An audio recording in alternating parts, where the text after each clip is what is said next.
Assalamualaikum warahmatullahi wabarakatuh. Perkenalkan, nama saya Rehan Ramadan dengan NIM 25101282100018.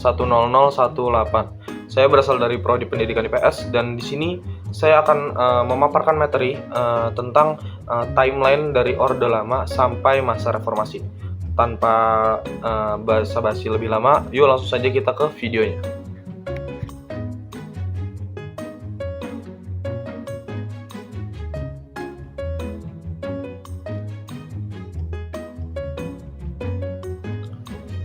Indonesia itu sudah mengalami banyak perubahan sejak merdeka. Setiap pemimpin itu punya cara yang berbeda untuk membangun negaranya sendiri. Nah, ada masa Orde Lama, Orde Baru, dan masa Reformasi.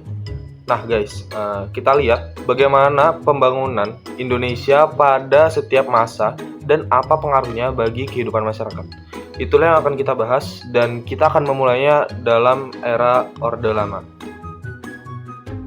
Jadi teman-teman, Orde Lama itu dimulai dari 1945 sampai 1966. Nah, pemimpinnya pada masa Orde Lama itu Indonesia dipimpin oleh Presiden Soekarno. Pada masa tersebut itu terjadi setelah Indonesia merdeka. Jadi timelinenya saat Indonesia merdeka dan masih berusaha untuk membangun negara yang baru berdiri.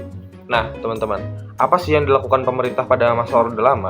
Nah, pemerintah itu berusaha menunjukkan kepada dunia bahwa Indonesia ini adalah negara yang kuat dan merdeka. Jadi pada masa tersebut dibangunlah beberapa bangunan penting seperti Monumen Nasional atau Monas dan Gelora Bung Karno. Nah, untuk kondisi masyarakatnya saat itu banyak rakyat yang masih hidup susah teman-teman karena baru awal merdeka. Harga barang itu pun sering naik sehingga kebutuhan sehari-hari menjadi lebih mahal teman-teman. Tetapi teman-teman, dampak positifnya Indonesia itu semakin dikenal oleh dunia karena pembangunannya tadi. Dan Monas dan GBK itu menjadi bangunan yang sangat penting dan masih digunakan sampai saat ini teman-teman. Nah, dan dampak negatifnya teman-teman, harga kebutuhan pokok itu sering naik dan sering meresahkan masyarakat. Dan banyak masyarakat yang masih kesulitan secara finansial.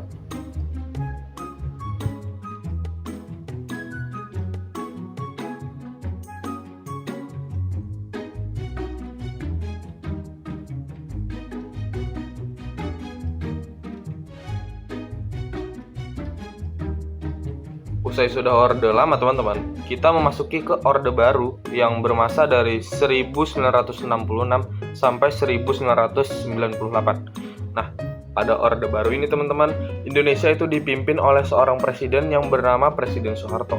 Nah, pemerintah di masa Orde Baru ini itu lebih fokus membangun ekonomi dan fasilitas umum karena banyaknya jalan, jembatan, dan sekolah dan saluran irigasi yang perlu untuk dibangun dalam kebutuhan masyarakat sehari-hari. Nah teman-teman, kondisi masyarakat pada Orde Baru itu perekonomian mulai sedikit membaik daripada Orde Lama. Dan produksi beras itu sangat meningkat di era Soeharto ini teman-teman. Dan pembangunan itu terlihat di berbagai daerah. Untuk dampak positifnya teman-teman, di Orde Baru ini jalan dan jembatan itu semakin banyak. Dan sekolah dan fasilitas umum juga terus bertambah dan terus meningkat. Untuk dampak negatifnya teman-teman, masyarakat itu tidak bebas menyampaikan pendapat seperti sekarang. Terus juga masih banyak terjadi praktik korupsi dalam pemerintahan. Dan juga teman-teman, kekuasaan itu terlalu terpusat pada pemerintah.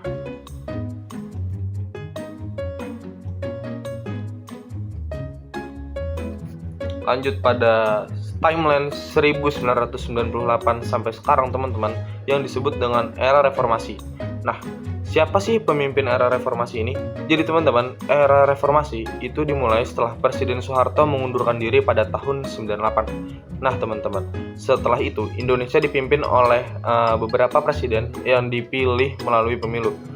Salah satu presiden yang telah diutus setelah Soeharto itu adalah B.J. Habibie teman-teman. Nah, apa yang berubah?